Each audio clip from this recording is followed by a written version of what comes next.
Hindi ko hinihingi na intindihin niyo ako. Sa totoo lang, kahit ako, hindi ko na rin maintindihan ang sarili ko. 12 taon akong naging perpektong asawa. Yung laging malinis ang bahay, laging maayos ang mga bata, laging nakangiti sa video call. Pero sa likod ng malaking bahay na ito, may isang babaeng unti-unting namamatay sa gutom. Hindi sa pagkain, kundi sa haplos. At nung dumating siya, yung lalaking dapat ay hindi ko na muling tiningnan. Hindi ko nagawang umiwas. Pinili kong isakripisyo ang lahat, pati ang isang buhay na hindi pa man lang nakakasilay sa mundo, para lang manatiling mahusay sa mata ng iba. Kung ikaw ang nasa posisyon ko, hanggang saan ang kaya mong ibigay para lang hindi gumuho ang mundong iyong itinayo? Ngayon, kapag tumitingin ako sa salamin, hindi ko nakilala kung sino itong babaeng nakaharap sa akin.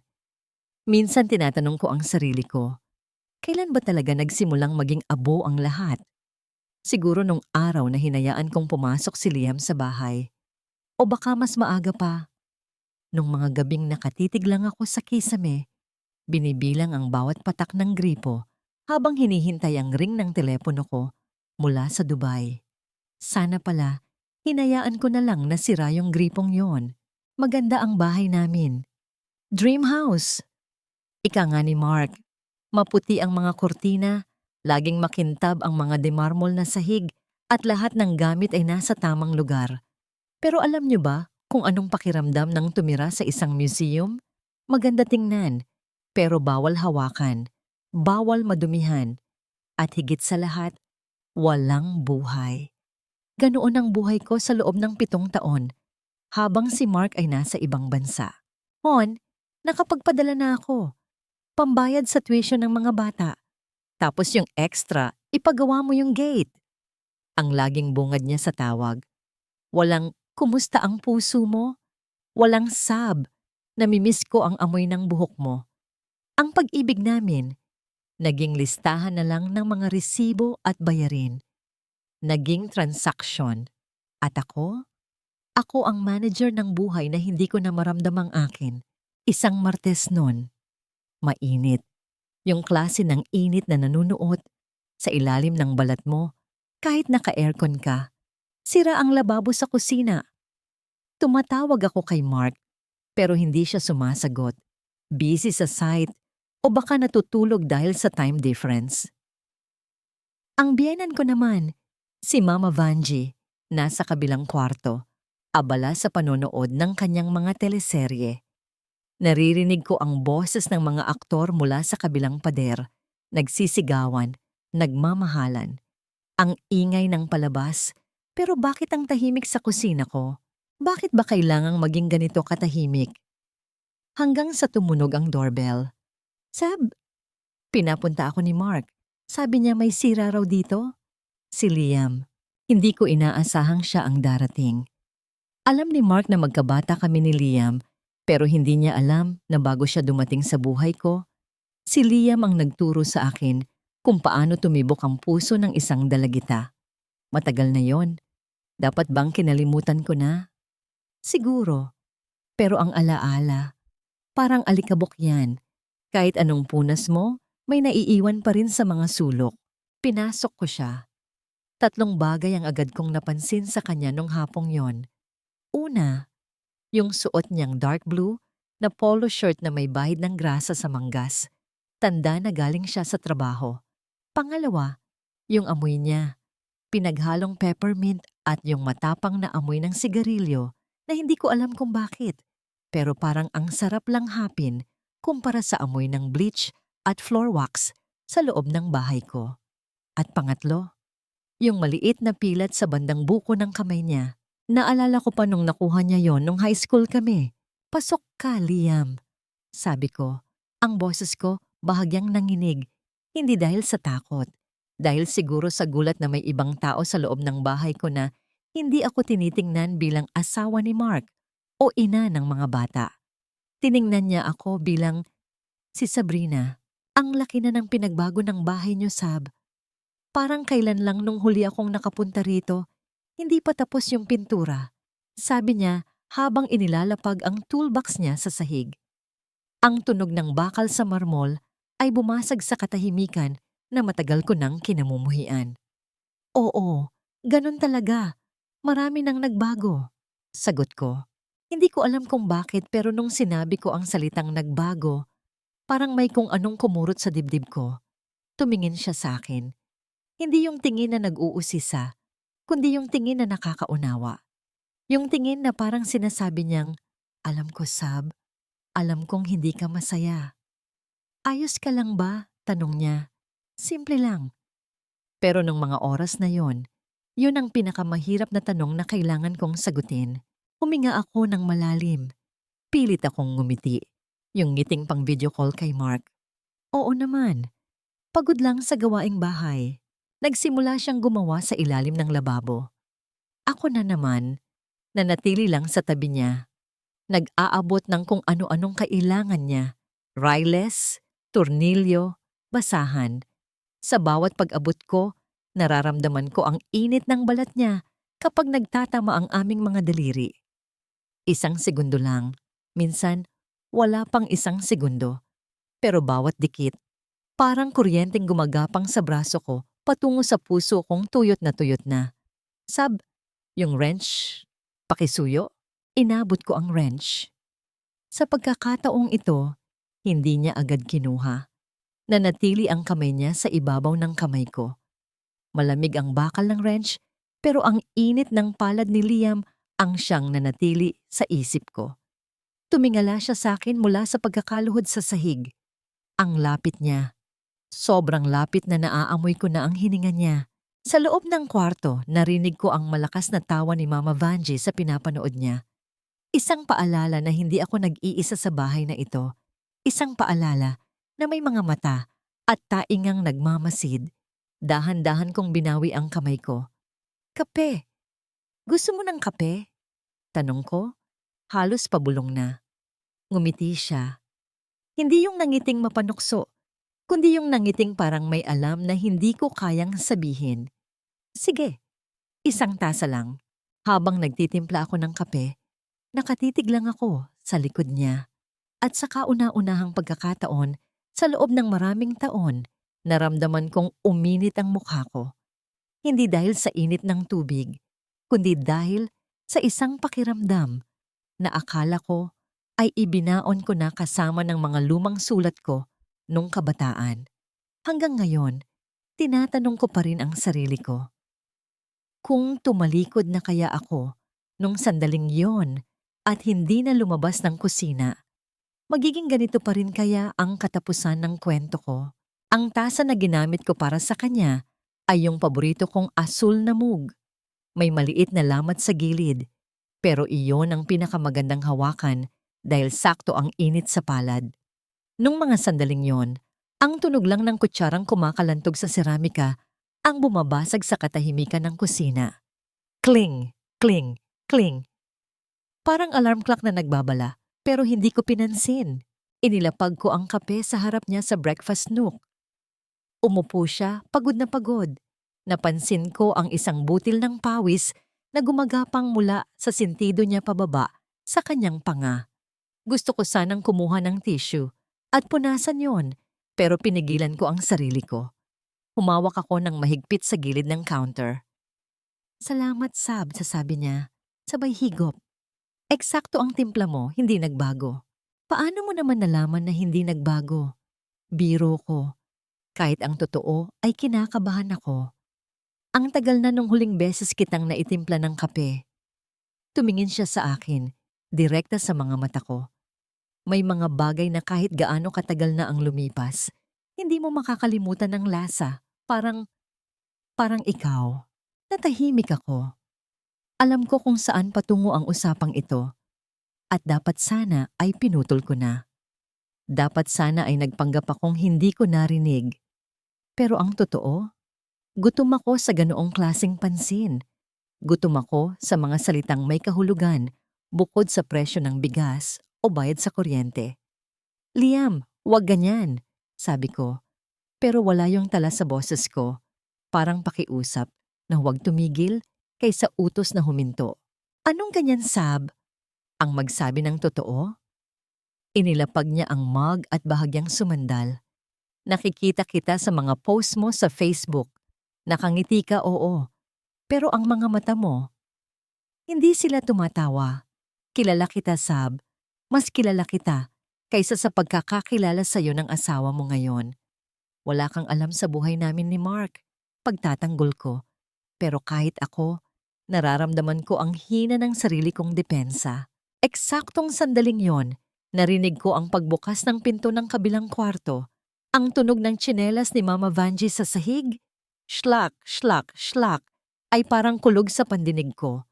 Mabilis akong lumayo kay Liam at nagkunwaring nagpupunas ng counter na malinis naman. Pumasok si Mama Vanjie sa kusina. Ang kanyang puting buhok ay maayos na nakapusod at ang kanyang mga mata ay laging tila may hinahanap na mali. Tiningnan niya si Liam mula ulo hanggang paa bago bumaling sa akin. Tapos na ba ang lababo? Tanong niya. Ang tono niya ay parang isang judge na nagbabasa ng sentensya. Oo po, ma. Patapos na po si Liam. Pinagkape ko lang sandali. Sagot ko nang hindi tumitingin sa kanya. Mabuti naman, sabi ni Mama Vanjie. Kumuha siya ng baso ng tubig, hindi man lang nag-alok ng ngiti kay Liam. Sabrina, tumawag ang asawa mo kanina nung nasa banyo ka. Sabi ko tumawag na lang ulit mamaya. Huwag mong kakalimutang sagutin. Mahirap na ang nag-aalala. Ang salitang nag-aalala ay may kakaibang bigat sa bibig ni Mama Vanjie. Parang hindi ito paalala, kundi isang babala. Alam niyo yung pakiramdam na may nakamasid sa inyo kahit nakatalikod kayo? Ganoon ang biyanan ko. Hindi siya nagsasalita ng marami. Pero ang mga mata niya, para silang CCTV na nakatutok sa bawat hininga ko. Nang lumabas na siya ng kusina, parang ngayon lang ako ulit nakahinga ng maluwag. Kailangan ko nang umalis. Bulong ni Liam. Tumayo na siya at kinuha ang kanyang toolbox. Pero bago siya lumakad palabas, lumapit siya sa akin.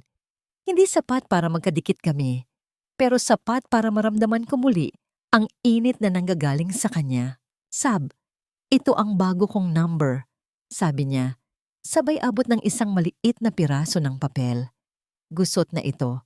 Parang kanina pa niya hawak sa bulsa niya.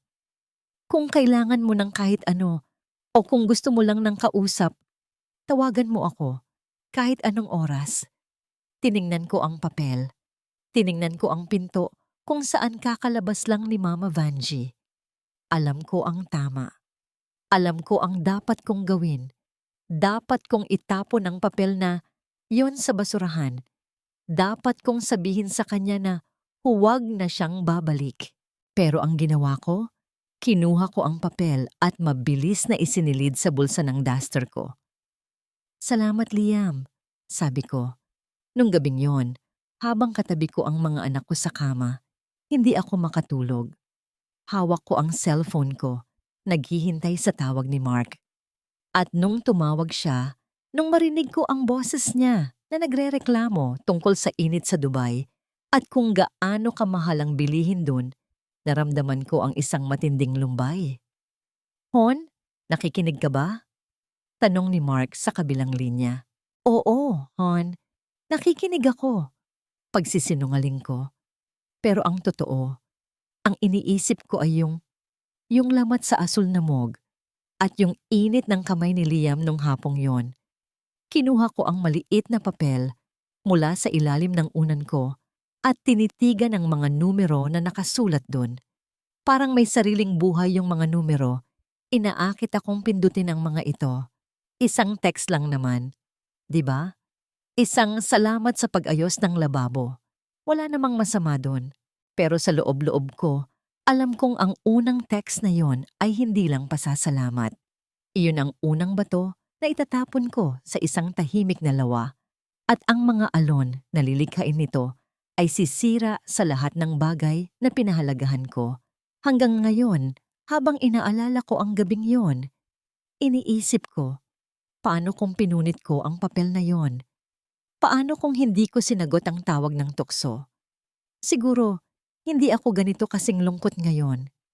Siguro hindi ganito kadilim ang mundong ginagalawan ko. Pero ang tao, sadyang tanga kapag gutom. At ako, uhaw ako sa pakiramdam na maging mahalaga.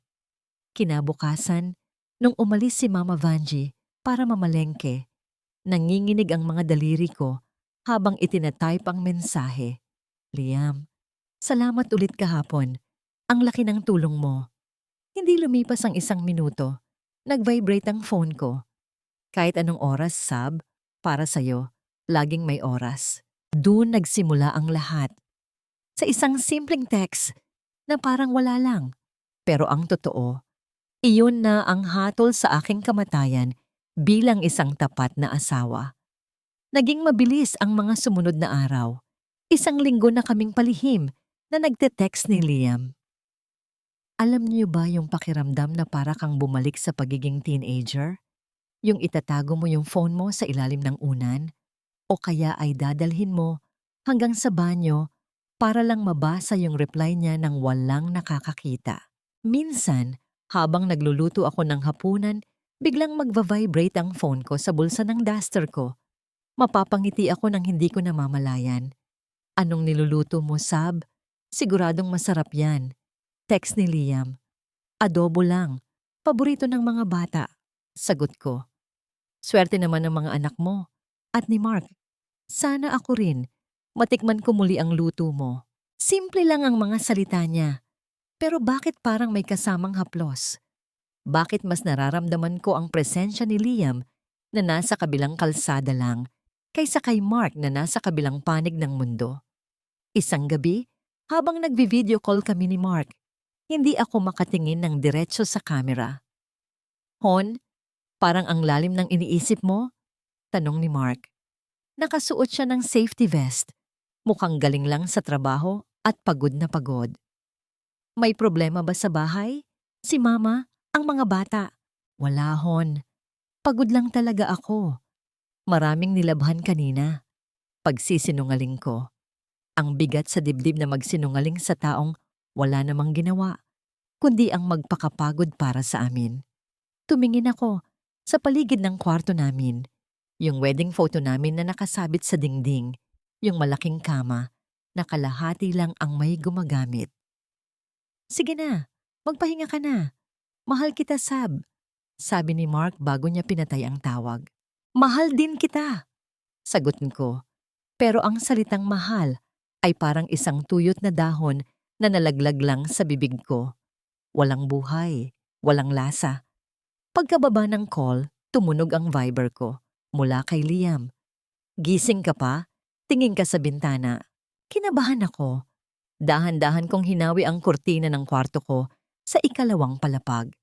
Sa labas, sa tapat ng gate namin, nakita ko ang lumang sasakyan ni Liam. Isang itim na pick-up na medyo kupas na ang pintura. Nakabukas ang headlights niya ng bahagya, parang isang kindat sa dilim. Lumabas ang boses ng pagsisisi sa isip ko. Sabrina, huwag. Maling-mali ito. Pero ang mga paa ko, parang may sariling isip. Bumaba ako ng hagdan, dahan-dahan ang bawat hakbang para hindi magising si Mama Vanji. Ni hindi ko binuksan ang ilaw. Kabisado ko ang bawat sulok ng bahay na ito, bawat gamit na binili namin ni Mark mula sa pawis niya sa Dubai. At heto ako ngayon, tinitraydor ang bawat sentimong yon. Binuksan ko ang maliit na pinto ng gate. Ang lamig ng hangin sa labas ay humalik sa balat ko. Lumapit ako sa sasakyan niya. Bumaba ang salamin ng bintana. Anong ginagawa mo rito? Gabing-gabi na, Liam. Pabulong kong sabi, pero hindi ko maitago ang pananabik sa boses ko. Hindi ako makatulog. Iniisip kita. Sabi niya. Ang boses niya ay malalim, parang haplos sa kalagitnaan ng gabi. Ang ganda mo pa rin pala kahit bagong gising, Sab. Bolero ka pa rin. Biro ko. Pero uminit ang pisngi ko. Sa ilalim ng madilim na kalsada, sa loob ng sasakyang amoy sigarilyo at peppermint, naramdaman ko ang isang uri ng panganib na nakakalasing. Sab, sumakay ka muna. Kahit 5 minuto lang, mag-usap lang tayo. Pakiusap niya. Tumingin ako sa bahay namin. Nakapatay ang lahat ng ilaw Maliban sa maliit na nightlight sa kwarto ni Mama Vanji. 5 minuto lang, sabi ko sa sarili ko. Anong masama sa 5 minutong pag-uusap? Binuksan ko ang pinto ng sasakyan at sumakay. Pagkasara ng pinto, tila nawala ang mundo sa labas. Ang tanging naririnig ko lang ay ang mahinang ugong ng aircon at ang tibok ng sarili kong puso. Sa loob ng sasakyan ni Liam, tila tumigil ang oras. 3 maliit na detalye ang hindi ko makakalimutan sa gabing yon. Ang nakasabit na rosaryo sa rearview mirror niya na sumasayaw-sayaw, ang gasgas sa dashboard na hugis kidlat at ang paraan ng paghawak niya sa manibela. Mahigpit na tila ba pinipigilan niya ang sarili niyang paandarin ang sasakyan palayo sa lugar na ito. Mali ito, Liam. Simula ko, pero hindi ako bumababa. Alam ko, sagot niya. Hindi siya tumitingin sa akin. Nakatingin lang siya sa labas, sa madilim na kalsada. Pero Sab, ilang taon ko itong kinimkim. Nung nalaman kong ikakasal ka na kay Mark, gusto kong sumigaw. Gusto kong pumunta sa simbahan at itigil ang lahat. Pero wala akong karapatan noon. Mahirap lang ako, si Mark may magandang kinabukasan. Masaya naman kami ni Mark. Nung una, bulong ko. Pero habang tumatagal, parang nawawala ako. Parang nagiging bahagi na lang ako ng dekorasyon sa bahay na to. Tumingin siya sa akin. Sa dilim, ang mga mata niya ay parang may sariling liwanag. Inabot niya ang kamay ko. Sa pagkakataong ito, hindi lang ito simpleng pagkakadikit.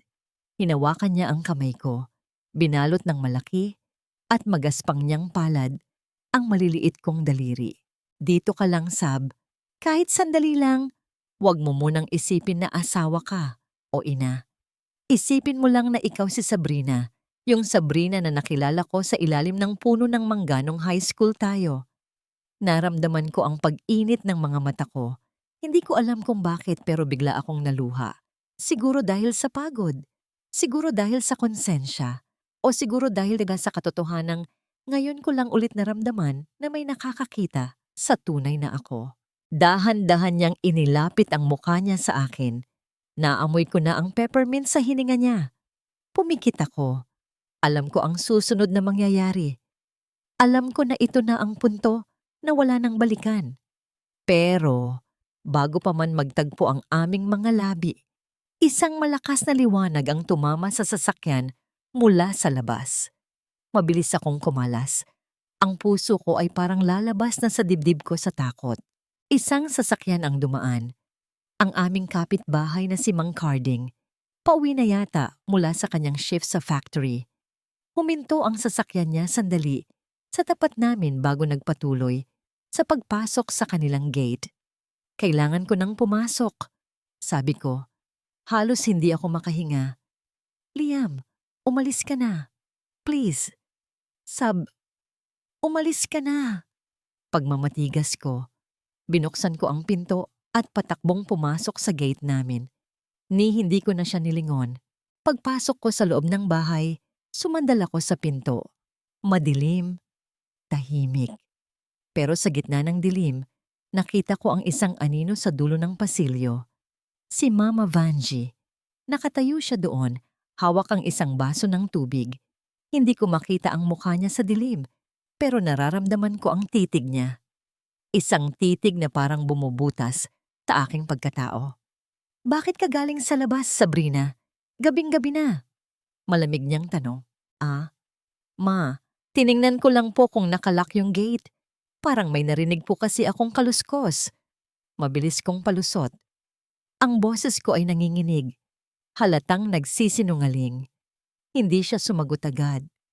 Uminom siya ng tubig. Dahan-dahan, bago muling nagsalita. Siguraduhin mong nakalak ng maigi ang lahat, Sabrina. Mahirap na ang mapasukan ng hindi inaanyayahang bisita. At mahirap ding mawalan ng bagay na matagal nating iningatan. Pagkatapos noon, tumalikod na siya at pumasok sa kwarto niya. Naiwan akong nakatayo sa dilim. Ang kamay ko ay nanginginig pa rin mula sa haplos ni Liam. Alam ni Mama Vanji. Hindi ko alam kung gaano karami ang nakita niya. Pero alam ko sa kaloob-looban ko, nagsisimula na ang pagguho ng aking mundo. Pero ang nakakatakot, kahit na nahuli na ako ng tingin, ang tanging nasa isip ko pa rin ay ang init ng kamay ni Liam.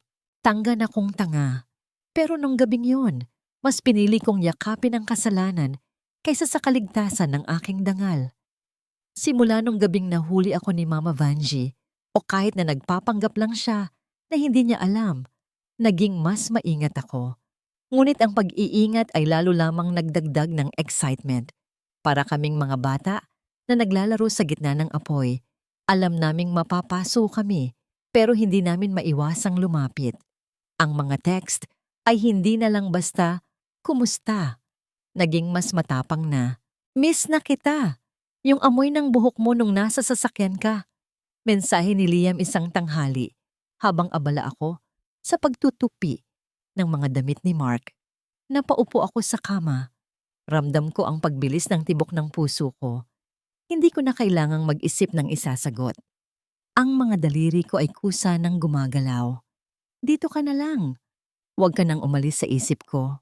Reply ko. 1 linggo pagkatapos ng gabing yon, nagkaroon ng pagkakataon. Si Mama Vanjie ay nagsabing bibisita siya sa kanyang kapatid sa kabilang bayan at uuwi na lang kinabukasan. Ang mga bata naman ay nasa school at mananatili sa bahay ng kanilang tita hanggang hapon. Ang bahay ay naging tahimik, masyadong tahimik. Yung katahimikan na sumisigaw. Tumawag si Liam. "Wala na sila, di ba?" "Oo," sagot ko. "Wala nang paligoy-ligoy. Pumunta ka." Hindi ko na hinintay ang tugon niya. Ibinalandra ko ang pinto ng gate. Hindi na iniisip kung may makakakita sa amin. Pagdating ng itim na pickup ni Liam, parang pumasok ang isang bagyo sa loob ng bahay ko. Hindi siya nagpatumpik-tumpik. Pagpasok niya, sinalubong niya ako ng isang yakap na halos hindi na ako makahinga. Ang amoy niya, yung pamilyar na peppermint at sigarilyo, ay bumalot sa buong sala. "Sab, hindi ko na kaya to. Ang tagal kong hinintay to." Bulong niya sa leeg ko. "Liam," sabi ko, pero ang boses ko ay parang hangin na lang. Sa bawat hakbang namin paakyat sa hagdan, patungo sa kwarto ko, sa kwarto namin ni Mark, naramdaman ko ang pagbasag ng bawat sumpa na binitawan ko sa altar. Ang bawat apak ko sa sahig ay parang pagtapak sa basag ng salamin. Masakit, pero hindi ko iniinda. Pumasok kami sa loob. Ang kwarto namin ni Mark ay laging malinis. Ang amoy ng linen spray na paborito niya ay nakakalat sa hangin. Pero nung sandaling pumasok kami ni Liam, ang amoy na yon ay naglaho. Pinalitan ito ng amoy ng pagnanasa. Hindi namin binuksan ng ilaw.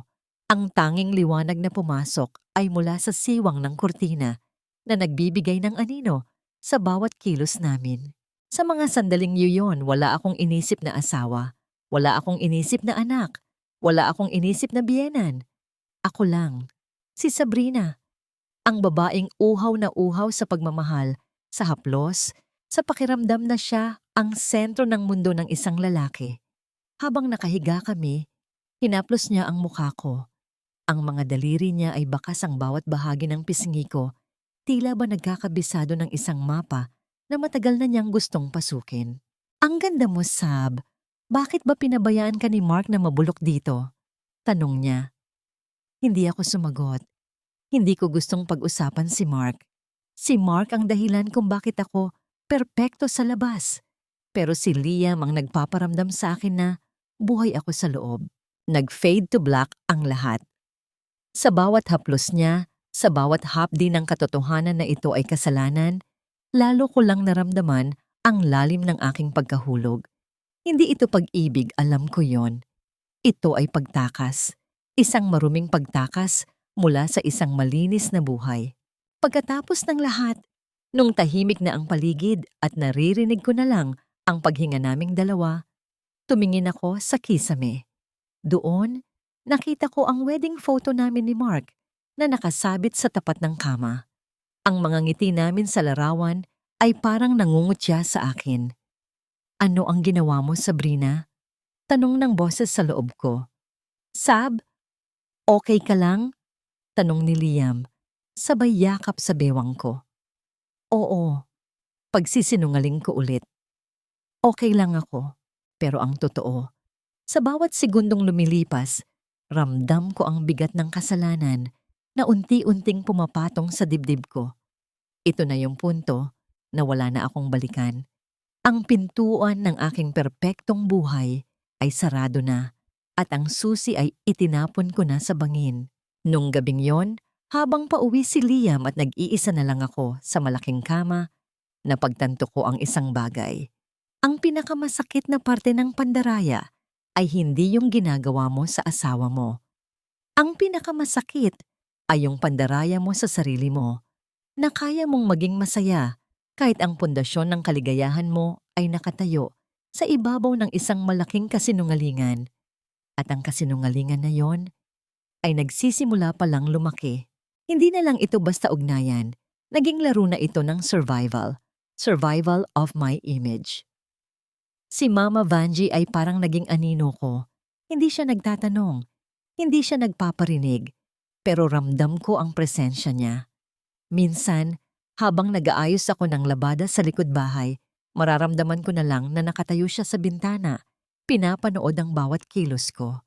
Sabrina, bakit parang laging nagmamadali ang mga galaw mo? Ang minsang tanong niya habang naghahapunan kami. Nanigas ako. Po? Hindi naman po, ma. Marami lang po talagang ginagawa sa bahay. Mabuti naman, sagot niya sabay subo ng kanin. Sabi nga nila, ang bahay na may lihim parang sirang tubo. Sa simula, patak-patak lang. Pero pagtagal, gigibain nito ang buong pader. Tumahimik ako. Ang kutsara ko ay nanginginig habang tumatama sa pinggan. Alam ba niya? O nagpaparinig lang siya dahil sa mga nakikita niyang kakaiba? Sa kabilang banda, si Liam ay naging agresibo. Hindi na siya makontento sa mga pasimpleng pagtatagpo. Gusto niya ng oras. Gusto niya ng pagkilala. Sab, kailan tayo lalabas ng totoong magkasama? Nakakasakal na sa loob ng sasakyan o sa loob ng kwarto mo. Gusto kitang ipasyal. Gusto kitang makita ng ibang tao. Text niya sa akin isang gabi. Basahin ko pa lang ang mensahe. Parang gusto ko nang maiyak. Ipasyal? Saan? Sa kalsadang puno ng mga taong kilala kaming dalawa?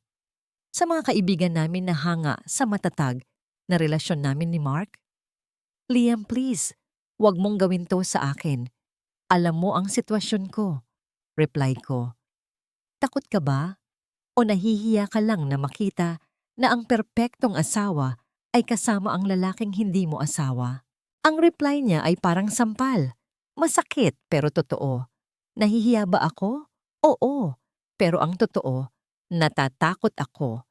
Natatatakot akong mawala ang lahat ng pinaghirapan ko.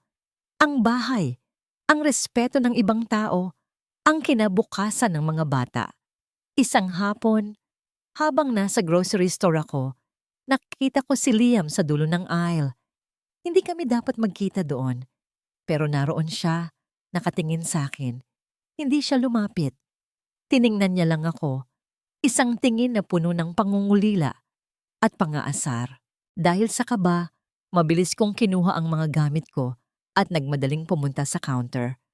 Habang nagbabayad ako, naramdaman ko ang presensya niya sa likuran ko. Sab, pabulong niyang tawag. Hindi ako lumingon. Liam, umalis ka. Maraming makakakita sa atin dito. Hindi ako aalis hanggat hindi mo ako tinitingnan. Napipilitan akong lumingon. Nakita ko ang mga mata niya. Namumula, pagod, at puno ng lungkot. Sab, buntis ka ba? Ang tanong na yon ay parang bombang sumabog sa harap ko. Naramdaman ko ang paghinto ng mundo.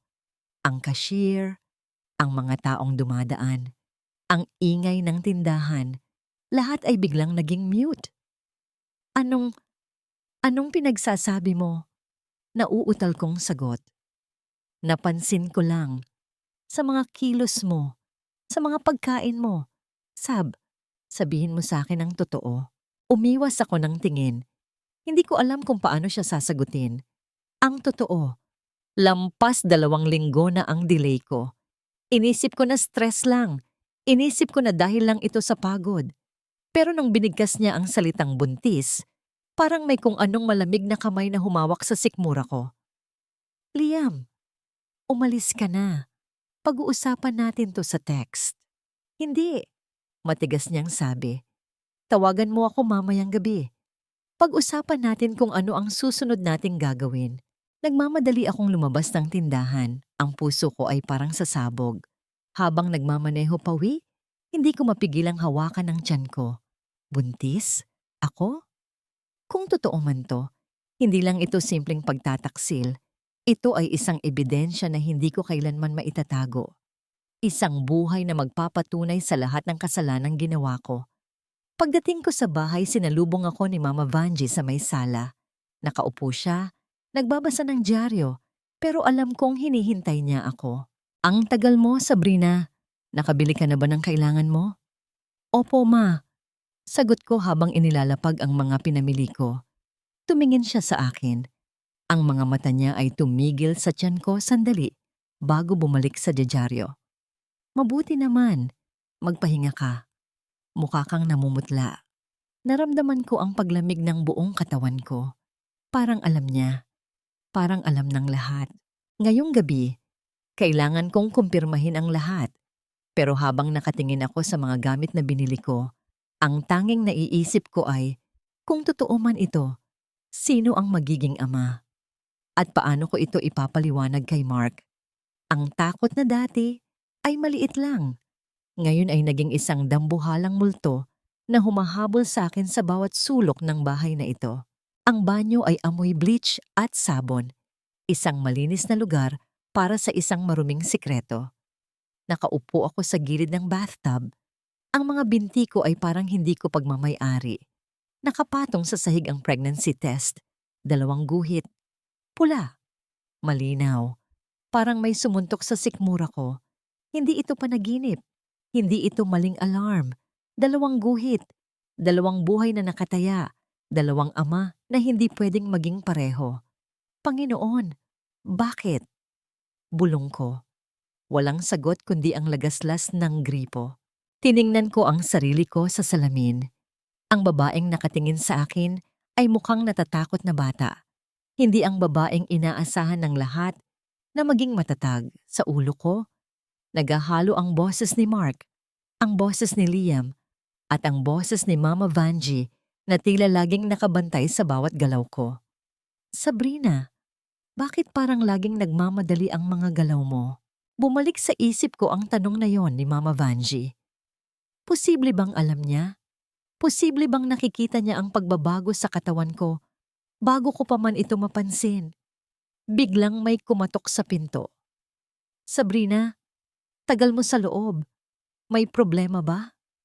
Boses ni Mama Vanji. Madiin, puno ng pag-aalinlangan. Ma. Wala po. Medyo masama lang ang tiyan ko. Lalabas na po. Sagot ko habang mabilis na ibinalot sa tissue ang test kit at isinilid sa loob ng aking bag. Paglabas ko, nakatayo siya sa pasilyo. Ang kanyang mga mata ay parang laser.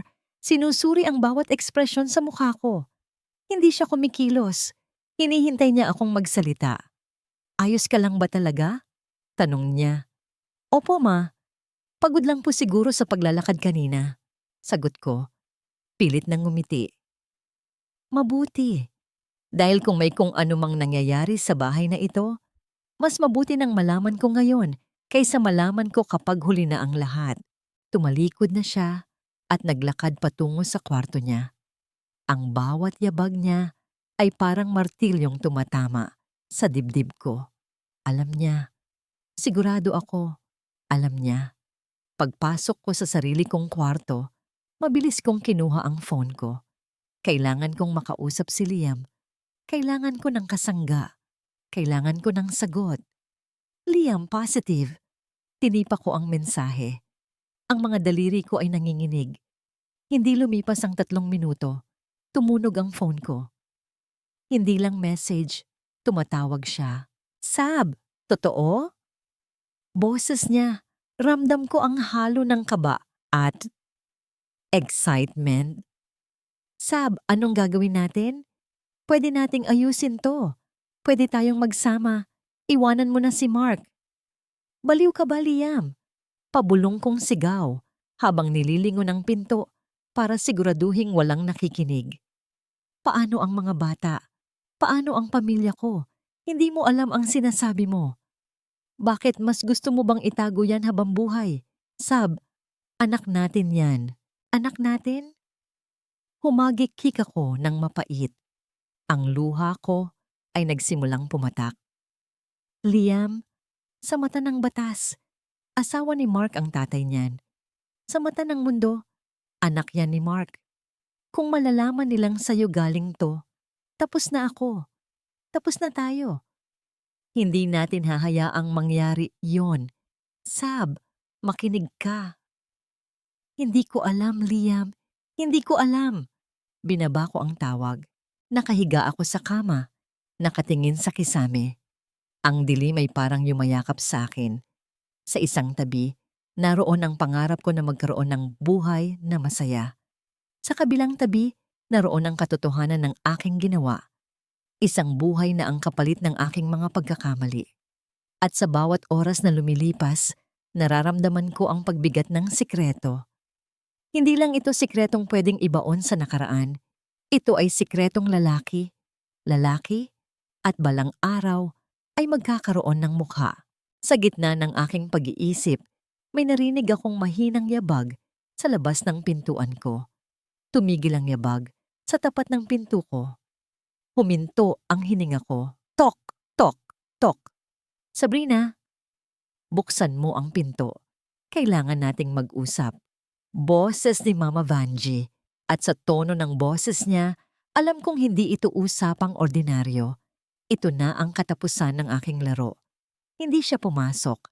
Nanatili lang siya sa pintuan, pinararamdaman sa akin na ang aking kwarto ay hindi na ligtas na santuwaryo. Alam mo ba kung bakit ko gustong manatili sa bahay na ito? Kahit kaya ko namang bumukod? Tanong niya. Hindi ko siya sinagot. Dahil ang bahay na ito ang pundasyon ng pamilya ng anak ko. At kahit wala siya rito, tungkulin kong protektahan ang pundasyong iyon. Lumingon siya sa akin. Ang liwanag mula sa hallway ay nagbibigay ng matatalim na anino sa kanyang mukha. Kanina, may nakita akong basurahan sa banyo. Isang bagay na hindi dapat naroon kung ang asawa ay tapat. Nanigas ako. Ang pregnancy test. Nakalimutan ko itong itapon sa basurang labas ng bahay. Hindi po. Huwag kang magsinungaling, Sabrina. Putol niya sa akin. Hindi ako ipinanganak kahapon. Nakita ko ang hitsura mo nung nakita mo si Liam sa grocery. Nakita ko ang pag-iwas mo ng tingin. At ngayon, nakita ko ang dala mo. Hindi na ako makapagsalita. Ang mga tuhod ko ay nanghina. Napaupo ako sa gilid ng kama. Ang aking mga kamay ay nanginginig ng husto. Patawarin niyo po ako. Patawad? Tumawa siya ng mapait. Ang patawad ay para sa mga pagkakamaling hindi sinasadya. Ang ginawa mo ay hindi aksidente. Ito ay isang desisyon. Isang desisyon na pumatay sa dangal ng anak ko. Lumapit siya sa akin. Akala ko ay sasampalin niya ako o kaya ay palalayasin. Pero hindi. Hinawakan niya ang baba ko at pinilit akong tumingin sa kanya. Sabrina, makinig kang mabuti. Ang anak ko ay nasa ibang bansa. Nagpapakahirap para sa kinabukasan niyo. At habang siya ay nagbabayad ng utang, ikaw naman ay nagpapala ng kasalanan. Mahal ko po si Mark. Naiiyak kong bulong. Mahal mo? Humagalpak siya ng tawa. Ang taong nagmamahal, hindi sumisira ng pundasyon ng kanyang tahanan. Ngayon, sabihin mo sa akin, ano ang plano mo sa batang yan? Ang tanong na yon ang nagpakaba sa akin ng higit sa lahat. Hindi ko po alam, Ma. Hindi ko po alam. Alam mo ang dapat mong gawin. Sabi niya, sabay bitaw sa baba ko. Kung gusto mong manatili sa bahay na ito, kung gusto mong hindi malaman ni Mark ang tungkol sa kalapastanganang ito, Kailangan mong burahin ang ebidensya. Burahin? Ma, bata po ito. At ang batang yan, ang magiging katapusan mo. Madiin niyang sagot. Isipin mo ang mga anak mo. Isipin mo kung ano ang mangyayari sa kanila kapag nalaman ni Mark ang totoo. Gusto mo bang lumaki silang may inang itinaboy ng sariling asawa dahil sa pangangaliwa? Ang bawat salita niya ay parang latigo. Tama siya. Ang mga bata. Sila ang kahinaan ko. Sila ang dahilan kung bakit ako natatakot. Bibigyan kita ng 2 araw para magdesisyon, sabi niya habang tumatalikod. 2 araw para piliin ang gusto mong itira. Ang batang iyan o ang pamilyang mayroon ka ngayon. Pagkatapos noon, wala na akong pakialam kung ano ang mangyayari sa'yo. Naiwan akong mag-isa sa dilim. Ang gatas na iniwan niya sa lamesita ay tila isang paalala ng aking pagkakasala. Paglabas niya, mabilis kong kinuha ang phone ko. Liam, kailangan nating magkita. Ngayon din, hindi ko na inisip ang panganib. Hindi ko na inisip ang biyanan ko na nagbabantay. Ang kailangan ko lang ay ang lalaking nagtulak sa akin sa sitwasyong ito. Pero habang naghihintay ako ng reply, napagtanto ko. Ang pag-ibig na akala ko ay nakita ko kay Liam ay biglang naglaho. Ang natira na lang ay ang takot. At sa loob ng takot na yon, natutunan ko ang pinakamapait na aral. Ang pag-ibig na nagsisimula sa pandaraya ay wala ring patutunguhan kundi ang kasiraan. Si Mama Vanjie ay hindi nagmamalasakit sa akin. Nagmamalasakit siya sa reputasyon. At ngayon, ako ang naging mitya ng bombang sasabog sa aming lahat. Nagkita kami ni Liam sa isang madilim na eskinita, malapit sa terminal ng bus, malayo sa aming subdivision. Pagkakita ko sa kanya, wala akong naramdaman na kilig. Ang tanging nakikita ko ay ang taong kasama ko sa paglubog. Ano? Magpakalayo-layo na tayo. Iwanan mo na sila. Sabi ni Liam habang hinahawakan ang balikat ko. Ang mga mata niya ay puno ng desperadong pag-asa. May iipon ako. Hindi tayo magugutom. Tiningnan ko siya ng matagal. Magpakalayo-layo. Paano ang mga anak ko? Paano ang kinabukasan ni ama nila? Liam, hindi ganun kadali iyon. Bulong ko. Alam ni Mama Vanjie. Alam niya ang tungkol sa bata. Sabi niya, kailangan ko itong burahin. Nanlaki ang mga mata ni Liam. Burahin? Anong ibig niyang sabihin? Alam mo ang ibig niyang sabihin. Sabi ko, ang boses ko ay halos pabulong na. Gusto niya itong mawala. Ayaw niyang masira ang pangalan ng pamilya nila. Natahimik si Liam. Nakita ko ang takot sa kanyang muka. Hindi siya handa. Ang pagnanasa ay madaling panindigan. Pero ang responsibilidad, iba ang usapan. Nakita ko ang pag-aatubili sa mga mata niya. Ang lalaking nag-alok ng pagtakas ay natatakot na rin ngayon sa katotohanang dala ng sanggol sa sinapupunan ko. Hindi ko kayang harapin ang pamilya niyo kung gagawin natin yan, sabi niya, sabay bawi ng kanyang kamay.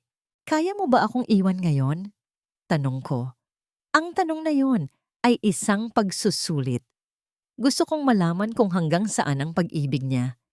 Hindi sa ganoon, pero mag-isip ka, isang bata ang usapan dito, hindi laruan yan. Pero ikaw ang nagtulak sa akin dito?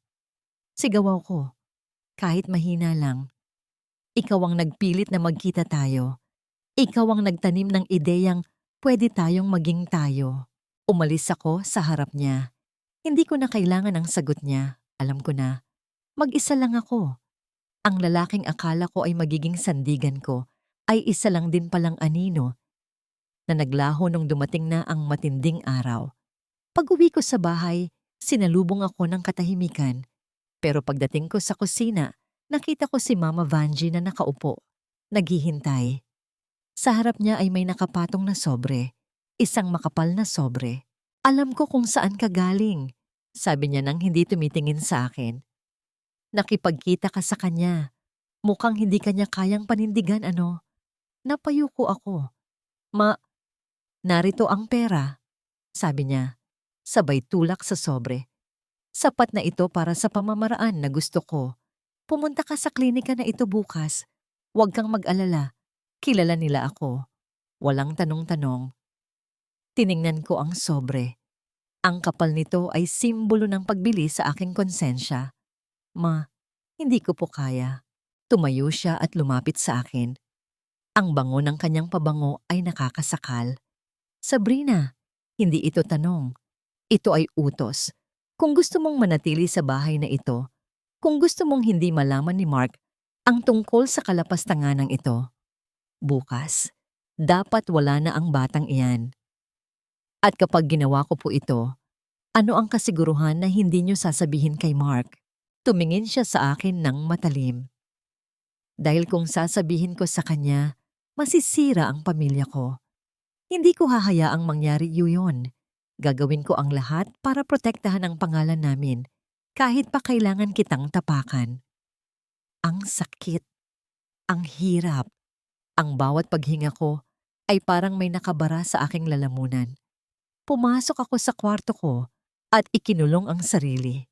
Tiningnan ko ang sobre sa ibabaw ng lamesa. Ito na ang desisyon, ang pagpili sa pagitan ng pagiging ina sa isang anak ng kasalanan o ang pagpili sa pagpapanatili ng isang buhay na wala ng pag-ibig. Sa gabing iyon, hindi ako umiyak. Ang mga luha ko ay tila natuyo na. Naupo ako sa harap ng salamin. Tiningnan ko ang sarili ko.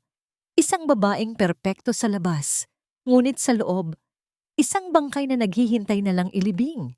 Bukas, magpapasya ako. Bukas, magtatapos ang lahat ng aking mga pagkakamali sa isang paraang hindi ko na kailanman matatakasan. 5:00 ng madaling araw. Madilim pa sa labas. Kinuha ko ang sobre na ibinigay ni Mama Vanji. Mabigat ito. Hindi dahil sa timbang ng pera, kundi dahil sa bigat ng kapalit nito. Lumabas ako ng kwarto ng nakayapak, sinisiguradong walang ingay. Pagdaan ko sa kwarto ni Mama Vanji, nakabukas ng bahagya ang pinto. Nakita ko siyang nakaupo sa gilid ng kama, hawak ang rosaryo. Hindi siya lumingon, pero alam kong alam niyang gising ako. Alam niyang aalis ako. Huwag kang lilingon sa likod, Sabrina. Bulong niya nang hindi man lang ako tinitingnan. Ang paglingon ay para lamang sa mga taong gustong bumalik sa kanilang mga pagkakamali. Hindi ako sumagot. Dire-diretso lang ako sa labas. Ang lamig ng hangin sa labas ay parang humahampas sa mukha ko. Paalala na ang landas na tinatahak ko ay malayo na sa init ng kalinga na dati kong kinamulatan. Sumakay ako ng taxi. Hindi ko alam kung bakit, pero nanginginig ang buong katawan ko. Sabi ng driver, "Saan po tayo, ma'am?" Binigay ko ang address na nakasulat sa maliit na papel na kasama ng sobre. Isang liblib na klinika sa labas ng lungsod.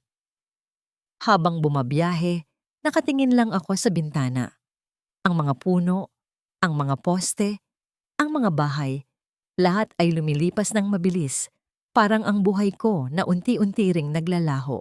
Naisip ko si Mark, kung nandito lang siya, kung nag-usap lang kami, kung sinabi ko lang sa kanya na hindi ko na kaya. Siguro, hindi ako ganito. Siguro may ibang paraan, pero huli na. Ang desisyon ko ay hindi na para sa amin ni Mark, kundi para sa kaligtasan ng maskarang suot ko. Pagdating sa klinika, nakita ko ang isang lumang gusali na napapalibutan ng matataas na pader. Walang signboard. Parang isang lugar na gustong magtago sa mundo. Pagpasok ko, sinalubong ako ng amoy ng disinfektante at luma. Maalikabok na carpet. Walang mga pasyenteng naghihintay. Isang matandang babae na may salamin sa mata ang lumapit sa akin. "Sabrina?" Tanong niya. Hindi siya ngumiti. Tumango ako. "Sumunod ka sa akin." Dinala niya ako sa isang kwartong puting-puti. Masyadong puti, masakit sa mata. Pinahiga niya ako sa isang kama na malamig ang bakal. Habang naghahanda siya ng mga kagamitan, hindi ko maiwasang mapatingin sa kisame.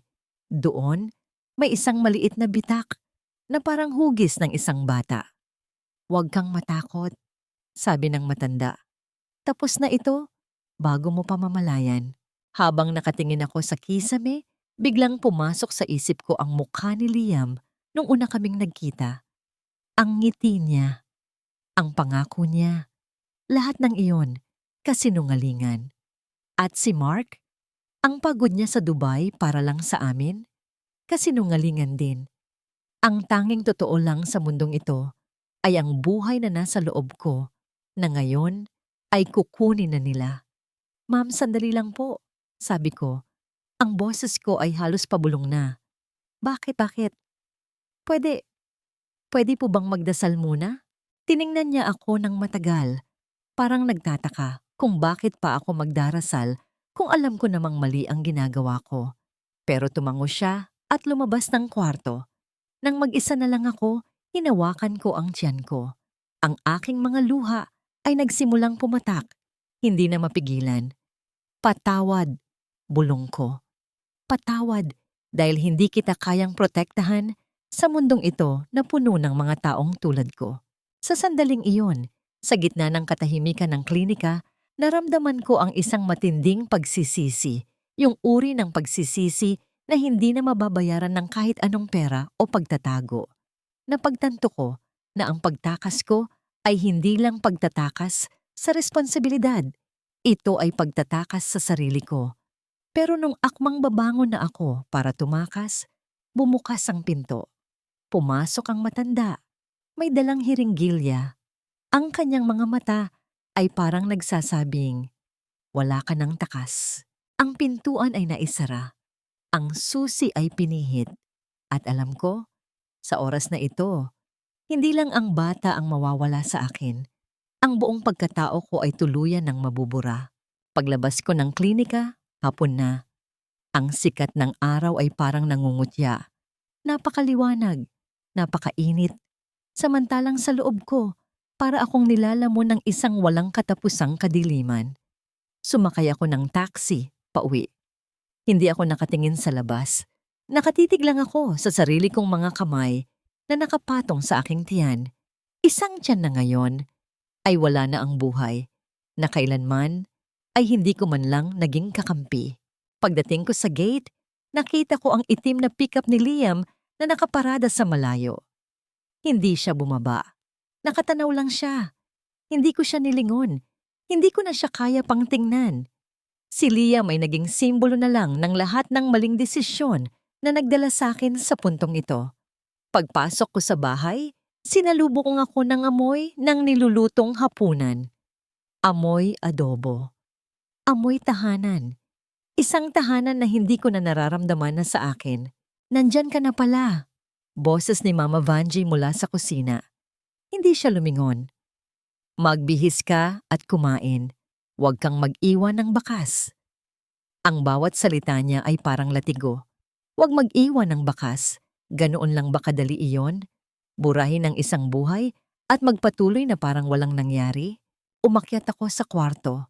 Pagkakita ko sa kama, ang aking mga mata ay dumapo sa wedding photo namin ni Mark. Sa larawan, ang babaeng nakasuot ng puting bestida ay punong-puno ng pangarap. Ang babaeng nakatayo ngayon sa harap ng salamin ay isang estranghero. Hinalungkat ko ang mga gamit ko sa cabinet.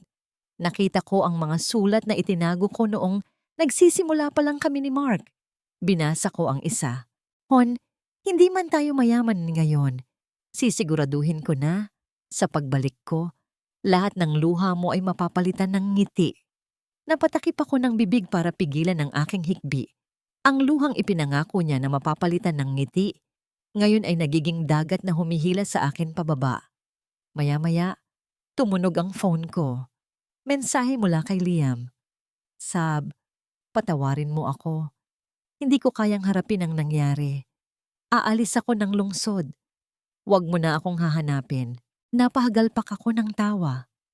Isang tawang puno ng pait. Aalis siya. Tatakas siya. Ganun lang pala kadali para sa kanya. Habang ako, narito, nakagapos sa pader ng bahay na ito, nakatali sa isang asawa na hindi ko alam kung kailan babalik at nakatingin sa mga mata ng isang biyenan na alam ang lahat ng aking kasalanan. Biglang bumukas ang pinto ng kwarto ko. Pumasok si Mama Vanji. May dalang baso ng mainit na tsaa. Inumin mo ito? Makakatulong ito para makatulog ka, sabi niya. Ang boses niya ay malambot na ngayon. Isang uri ng lambing na mas nakakatakot kaysa sa kanyang galit. Simula bukas, Sabrina, babalik tayo sa dati. Walang nangyari. Ang lahat ng ito ay mananatiling libingan sa loob ng ating mga isipan. Tiningnan ko ang baso. Libingan. Tama siya. Ang buong bahay na ito ay naging libingan na ng aking pagkatao. Ma, sabi ko, ang boses ko ay halos pabulong na. Sa tingin niyo ba, mapapatawad pa ako ng langit? Tumingin siya sa akin, isang tingin na walang emosyon. Ang langit ay para sa mga taong marunong magtago ng kanilang mga pagkakamali, Sabrina. At ngayon, natuto ka na. Tumalikod siya at lumabas. Naiwan akong mag-isa. Uminom ako ng tsaa. Mainit ito, pero ang nararamdaman ko sa loob ay yelo. Naisip ko ang mga anak ko na nasa kabilang kwarto, mahimbing na natutulog. Gusto ko silang puntahan, gusto ko silang yakapin, pero natatakot ako. Natatakot ako na kapag hinawakan ko sila, mararamdaman nila ang kamatayan na daladala ko. Gabi na. Ang mga bituin sa labas ay tila nagmamasid sa aking pagguho. Ang perpektong buhay na matagal kong iningatan ay buo pa rin sa paningin ng iba. Pero sa loob, wala na akong natitirang piraso ng sarili ko. Bukas, sisimulan ko ang aking bagong buhay, isang buhay na nakabatay sa isang malaking kasinungalingan. At sa bawat araw na darating, maghihintay ako. Kung kailan babalik si Mark, at kung pagdating niya, makikita niya pa kaya ang asawang iniwan niya? O makakakita siya ng isang taong hindi na niya kailanman makikilala? Isang Sabado, habang nag-aayos ako ng mga gamit ni Mark sa bodegang dati, ay hindi ko naman pinapansin. May nahulog na lumang box mula sa mataas na shelf. Bumukas ito at ang mga laman ay nagkalat sa sahig. Mga lumang litrato, mga resibo, at isang lumang diary ni Mark. Kinuha ko ang diary. Hindi ko intensyong basahin ang pribadong buhay ng asawa ko, pero may isang pahina na may markang bookmark na humatak sa atensyon ko. Binasa ko ito. Sab, sana pagbalik ko, maayos na ang lahat. Alam kong may distansya sa pagitan natin, pero ginagawa ko ito para sa pangarap natin. Kung alam mo lang kung gaano ko gustong maramdaman na hindi ako nag-iisa sa laban na ito. Pero minsan, natatakot ako. Natatakot akong baka habang wala ako, may ibang nakakakita sa mga luha mo na hindi ko nakikita. Parang may humampas sa dibdib ko. Ang pagseselos niya, ang takot niya. Tama siya. Naramdaman niya ang paglayo ko kahit wala siya. Naramdaman niya ang pagkakaroon ng puwang na pinuno ko ng ibang tao. Tok! Tok! Tok! Nagulat ako. Mabilis kong isinara ang diary at ibinalik sa box. Si Mama Vanji ang pumasok. May hawak siyang isang sobre mula sa bangko. Sabrina, may sulat si Mark. Sabi niya, uuwi na siya sa susunod na buwan. Mag-a-advance vacation na raw siya para sa anniversary niyo, sabi niya. Ang tono niya ay parang nagbabasa lang ng listahan ng bibilhin sa palengke, pero ramdam ko ang banta sa likod ng mga salita. Uuwi na siya? Tanong ko. Ang boses ko ay halos pabulong. Oo, pagkatapos ng lahat ng nangyari, Sabrina, siguraduhin mong wala ng bakas ang mga gamit ni Liam, ang mga alaala, ang anumang koneksyon. Burahin mo. Kung may makita siyang kahit isang senyales, alam mo ang mangyayari. Hindi siya naghintay ng sagot. Lumabas siya agad. Naiwan akong nakatayo sa gitna ng bodega. Uuwi na si Mark. Ang taong pinagtaksilan ko, ang taong kinasuhan ko ng kawalan ng atensyon, ay uuwi na para yakapin ako. Ang pag-iisip pa lang na kailangan ko siyang yakapin, na kailangan kong halikan siya, habang daladala ko ang sikreto ng isang batang hindi na naisilang, ay nagpapadiri sa akin sa sarili ko. Hindi na ako makahinga. Bumaba ako sa sala at kinuha ang phone ko. Alam kong hindi na dapat, alam kong delikado, pero kailangan ko ng kausap. Tinawagan ko si Liam. Subscriber cannot be reached. Tama, wala na siya. Iniwan na niya ako sa gitna ng gulo na pareho naming nilikha. Dumaloy ang galit sa dugo ko. Galit kay Liam dahil sa pag-iwan, galit kay Mama Vanjie dahil sa pagmanipula, at galit sa sarili ko dahil sa kahinaan. Nagpunta ako sa kusina at kinuha ang basahan. Pinunasan ko ang bawat sulok ng bahay na parang may dumi. Huwag mag-iwan ng bakas. Ganoon ba talaga? Pwede bang linisin ang budhi gaya ng paglilinis ng lababo? Habang naglilinis, nakita ko ang asul na mug, yung may lamat. Ang mug na ginamit ko kay Liam nung unang araw na pumasok siya sa buhay ko. Dinampot ko ito at ipinukpok sa gilid ng lababo. Basag. Nang kumalat ang mga piraso sa sahig, parang gumaan ng konti ang loob ko. Pero hindi sapat. Hindi sapat ang basagin ng mga gamit. Kailangan kong basagin ang aking pagkatao para makabuo ng bago. Maya-maya, tumunog ang doorbell. Gabi na. Sino naman ang bibisita sa ganitong oras? Sumilip ako sa bintana. Isang lalaking nakasuot ng jacket at nakayuko. Hindi ko maaninag ang muka. Binuksan ko ng bahagya ang pinto. Sino yan? Hindi sumagot ang lalaki, pero dahan-dahan siyang tumingala. Hindi si Liam, hindi si Mark. Isang estranghero, pero may hawak siyang papel. Sabrina, may nagpadala nito para sa'yo. Pag-abot niya ng papel, mabilis siyang umalis. Binuksan ko ang sobre. Wala itong sulat. Ang tanging laman ay isang litrato. Isang litrato ko at ni Liam sa loob ng sasakyan niya nung gabing nahuli kami ng kapitbahay. Hindi lang pala si Mama Vanjie ang nakakakita. May iba pa. At ngayon, alam ko na ang buhay ko ay hindi na akin. Ito ay pag-aari na ng kung sino mang may hawak ng litratong ito. Ang anino na akala ko ay nakalimutan na, bumalik na. At sa pagkakataong ito, hindi lang pagtatago ang kailangan ko. Kailangan ko nang harapin ang katotohanan sa paraang hindi ko man lang naisip na mangyayari. Dali-dali kong isinara ang pinto at sumandal dito.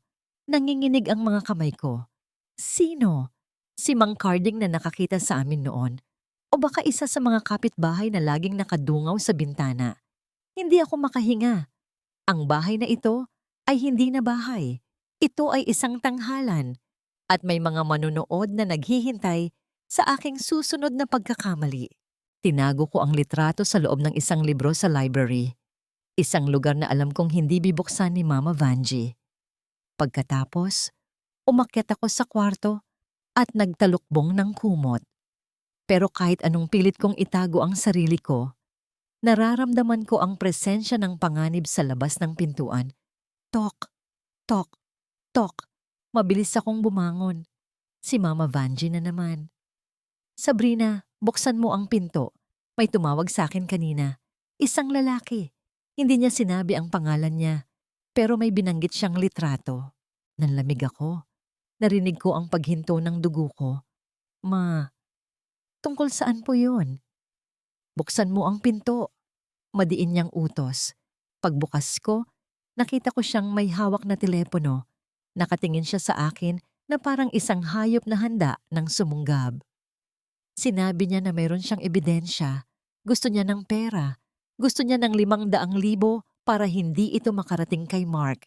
Sabrina, anong ginawa mo? Ma, hindi ko po alam. Huwag mo akong mautusan. Sigaw niya. Ang unang pagkakataon na nakita ko siyang mawalan ng kontrol. Sino ang lalaking ito? Sino ang kumuha ng litrato? Ma, si Liam lang po yon. Wala na kaming ugnayan. Hindi ko po alam kung sino ang nagbabantay sa amin. Lumapit siya sa akin at hinawakan ang braso ko ng napakahigpit. Dahil sa katangahan mo, mailalagay mo sa panganib ang lahat. Ang pangalan ko, ang karangalan ng pamilya ko, Ang kinabukasan ng mga apo ko, lahat yan nakataya sa dumi mo. Ma, patawad po. Gagawin ko ang lahat. Hahanapin ko kung sino ang may gawa nito. Hahanapin? Sa tingin mo ba may oras ka pa? Uuwi na si Mark sa susunod na buwan. Kung malalaman niya ito, sigurado akong hindi ka natatagal ng isang araw sa pamamahay na ito. Binitawan niya ako at naglakad pabalik-balik sa kwarto. Ang bawat yabag niya ay parang naghahanap ng paraan para itapon ako sa labas. Ito ang gagawin natin, sabi niya. Huminto siya at tumingin sa akin ng diretso. Haharapin natin ang blackmail na ito. Pero pagkatapos, aalis ka sa bahay na ito. Sasabihin natin kay Mark na kailangan mong magtrabaho sa ibang lungsod o anumang dahilan para mapalayo ka sa kanya. Huwag naman po. Ang mga bata ay maiiwan dito. Sila ay bahagi ng pamilyang ito.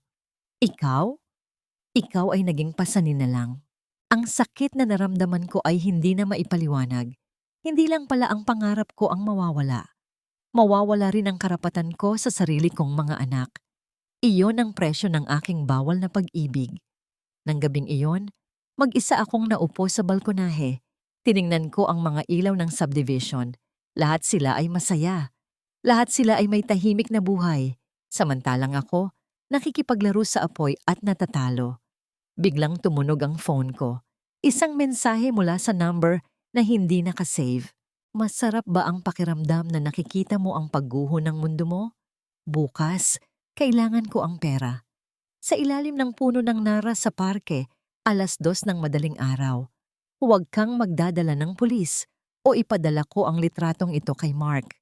Binura ko ang mensahe. Hindi ako natatakot sa pulis. Natatakot ako sa katotohanan.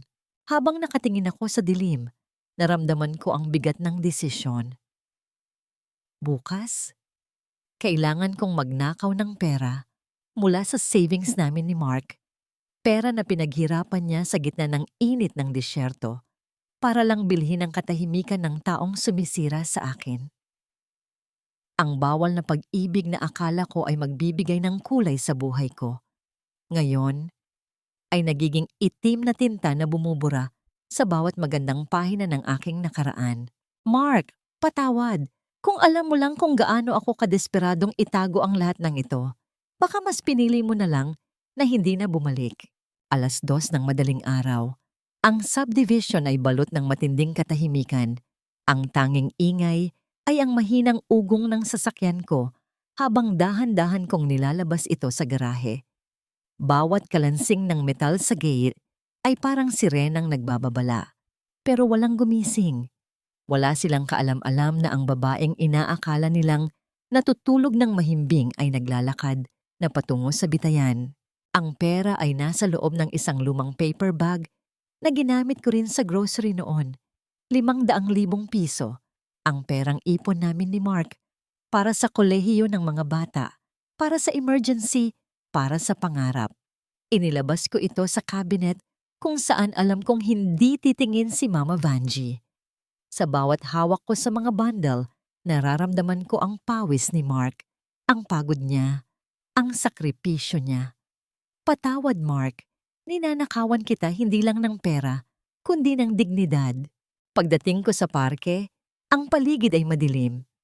Ang puno ng nara ay nakatayo sa gitna.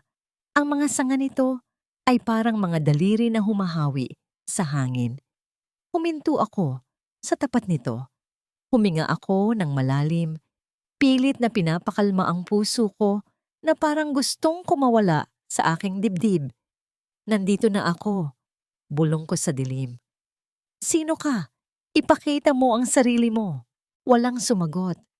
Ang hangin lang ang humahampas sa mga dahon. Kinabahan ako. Baka niloloko lang ako. Baka si Liam ito, o baka mas malala. Baka isa sa mga kapitbahay na gusto lang akong paglaruan. Biglang may lumitaw na anino mula sa likod ng puno. Isang lalaki, nakasuot ng itim na hoodie. Mabilis siyang lumapit sa akin, hindi ko makita ang mukha niya sa dilim. Nasa iyo ba ang pera? Tanong niya. Ang boses niya ay malat. Parang matagal na hindi nakapagsalita. Nasa akin. Pero ipakita mo muna ang mga kopya ng litrato. Lahat. Pati yung nasa cellphone mo. Sabi ko, pilit na pinatatag ang boses ko. Tumawa siya. Isang tawang walang saya. Inilabas niya ang isang makapal na envelope at isang lumang cellphone. Heto, sigurado ka bang gusto mong makita ang lahat? Inabot niya ang envelope. Binuksan ko ito. Nanlaki ang mga mata ko. Hindi lang isa ang litrato. Marami. May mga litrato rin ako habang pumapasok sa klinika noon. May mga litrato kami ni Liam sa loob ng sasakyan. At may litrato pa ako habang bumibili ng pregnancy test sa botika. Sino ito? Paano niya nalaman ang lahat? Sino ka? Tanong ko ulit. Ang boses ko ay nanginginig na sa matinding takot. Kilala mo ako, Sabrina. Sagot niya. Inalis niya ang hood ng kanyang jacket. Nanigas ako. Hindi makapaniwala ang mga mata ko. Si Mang Carding. Ang kapitbahay namin. Ang taong laging nakangiti kapag nakikita ko sa umaga. Ang taong nag-aalok pa sa amin ng prutas mula sa kanyang bakuran. Mang Carding? Bakit? Bakit? Ngumiti siya ng mapait. Dahil ang pamilya niyo ang dahilan kung bakit naghirap ang pamilya ko. Ang asawa mo ang dahilan kung bakit nawalan ng trabaho ang anak ko sa construction site niyo. At habang naghihirap kami, kayo, nabubuhay sa luho habang ang asawa mo ay nangangaliwa rin sa ibang bansa. Natigilan ako. Anong ibig mong sabihin? Oh, Sabrina, alam ko ang lahat.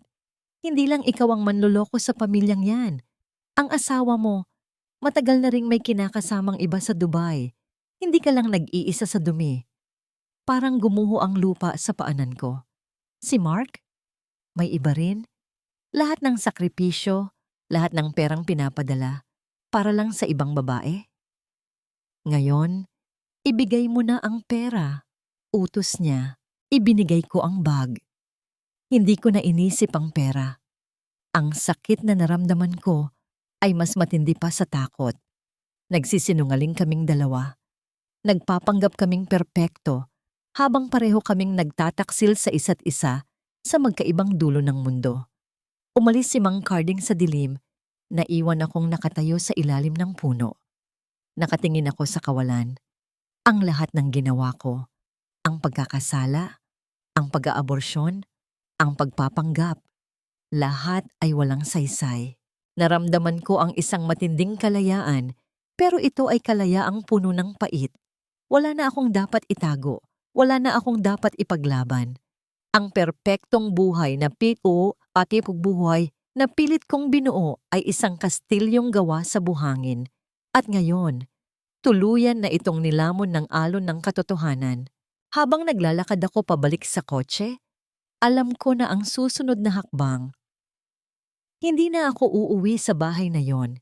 Hindi na ako babalik sa buhay na yon. Si Mark ay uuwi sa susunod na buwan, pero hindi na niya ako makikita roon. Dahil sa gabing ito, namatay ang lumang Sabrina at ang babaeng natitira ay handa ng harapin ang mundo. Kahit pa ang mundong yon ay wala na siyang matitirhan. Hindi ako umuwi. Sa halip, nagmaneho ako ng walang patutunguhan hanggang sa maubusan ng gasolina ang kotse sa isang tahimik na bahagi ng baybayin. Habang papalapit ang bukang liwayway, ang langit ay dahan-dahang nagbabago mula sa pagiging itim patungo sa pagiging kulay abong-abo. Parang ang buhay ko, hindi na kailanman magiging maliwanag gaya ng dati, pero hindi na rin kailangang maging ganap na madilim.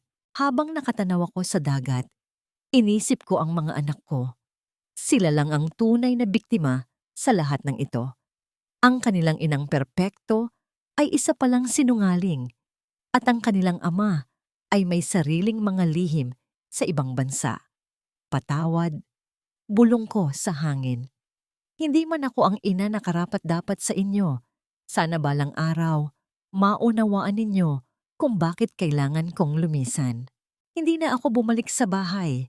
Nag-iwan lang ako ng isang maikling sulat sa mesa para kay Mama Vanji. Hindi ako humingi ng tawad. Wala akong karapatang humingi niyon. Sabi ko lang, alam ko na ang lahat. Sa asawa ko, sa akin, at sa litratong kinuha ninyo. Tapos na ang palabas. Hindi ko na kailangang harapin si Mark. Hindi ko na kailangang marinig ang kanyang mga dahilan o ipaliwanag ang aking sariling mga pagkakamali. Ang mga kasinungalingan namin ay parang dalawang tren na nagbanggaan sa gitna ng kadiliman. Walang nanalo, lahat wasak. Ngayon, nakatayo ako rito. Bit-bit ang isang maliit na bag na naglalaman lamang ng aking mga personal na gamit. Walang pera, walang dangal, walang kinabukasan na nakaplano. Ang tanging dala ko ay ang bigat ng mga pagkakamaling nagawa ko na sa tingin ko ay habang buhay kong dadalhin sa aking mga balikat. Bakit ako nakikinig sa mga kwentong ito? Bakit tayo nakikinig? Siguro dahil sa ilalim ng ating mga perpektong buhay, lahat tayo ay may kanya-kanyang lihim na kinatatakutan. Lahat tayo ay may bitak na pilit nating tinatakpan ng semento at pintura. Pero minsan, kailangan nating masira. Kailangan nating gumuho. Dahil doon lang natin makikita ang katotohanan na tayo ay tao lamang, na nagkakamali, na nasasaktan, at na kung minsan, ang pinakamalaking pag-ibig na maaari nating ibigay ay ang pag-ibig sa sariling katotohanan. Kahit gaano pa ito kapait, hindi ko alam kung saan ako pupunta. Walang destinasyon. Ang tanging alam ko, sa unang pagkakataon matapos ang napakahabang panahon, ang hangin na nilalanghap ko ay hindi amoy bleach, hindi amoy sigarilyo ni Liam, at hindi amoy ng pekeng kapayapaan ni Mama Vanjie. Ito ay amoy dagat, amoy simula. At habang sumisikat na ang araw sa abot-tanaw, pumikit ako ng mariin. Hindi para matulog, kundi para makita ang isang imahe ng sarili ko na malaya. Pag-ibig ba yon? O gutom lang talaga sa atensyon? O paghahanap sa sarili? Hanggang ngayon, hindi ko pa rin masagot. At sa wakas, tanggap ko na hindi ko na kailangang sagutin. Ang mahalaga, hindi na ako nagpapanggap. Ang mahalaga, gising na ako mula sa mahabang panaginip na muntik nang pumatay sa akin. Tumalikod na ako sa dagat at naglakad palayo. Hindi ako lumingon. Hindi dahil sa ayaw kong makita ang nakaraan, kundi dahil alam kong ang nakaraan ay wala na doon. Ako si Sabrina. At sa pagkakataong ito, ako na ang may hawak ng sarili kong kwento. Lumipas ang ilang taon. Minsan, nakakarating pa rin sa akin ang mga balita tungkol sa bahay na yon. Sabi nila, tuluyan na raw ibinenta ni Mark ang ari-arian matapos silang maghiwalay. Si Mama Vanjie, sabi nila, nanatili raw siyang mag-isa, kasama ang kanyang mga alaalang puno ng husga. Minsan, sa gitna ng mataong kalye, tinitingnan ko ang mga mukha ng mga babaeng dumadaan. Mga babaeng katulad ko. Nakangiti, maayos ang suot, dala-dala ang mga anak, habang sa loob-loob nila, baka may bitak din na pilit nilang itinatago. Gusto ko silang lapitan. Gusto kong sabihin sa kanila, hindi mo kailangang maging perpekto para maging karapat-dapat sa pagmamahal. Pero alam ko, hindi pa sila handang makinig. Hindi pa sila handang harapin ang kanilang sariling katotohanan. Ang buhay ko ngayon, hindi ito magarbo. Wala akong malaking bahay, wala akong marangyang gamit. Pero ang gabi ko ay tahimik na. Walang phone na pilit itinatago. Walang text na kailangang burahin. Walang kinatatakutang marinig ang bawat kaluskos. Minsan, sa panaginip ko, nakikita ko pa rin ang sanggol na hindi ko naisilang. Hindi siya galit. Nakangiti lang siya. At sa tuwing nagigising ako, alam ko na ang sakit na nararamdaman ko ay hindi na parusa, kundi paalala. Paalala na minsan, nagkamali ako. Na minsan, nawala ako. Pero minsan din, nagising ako. Kung nakikinig ka man ngayon, at ramdam mong unti-unti ka na ring nawawala sa loob ng sarili mong tahanan, huwag mong hintayin na maging abo ang lahat bago ka magpasya. Ang katotohanan, gaano man ito kasakit, ay ang tanging paraan para maging malaya. Hindi masamang magkamali. Ang masama ay ang pananatili sa pagkakamali dahil takot kang mawalan ng imahe. Ako si Sabrina at ito ang aking katotohanan.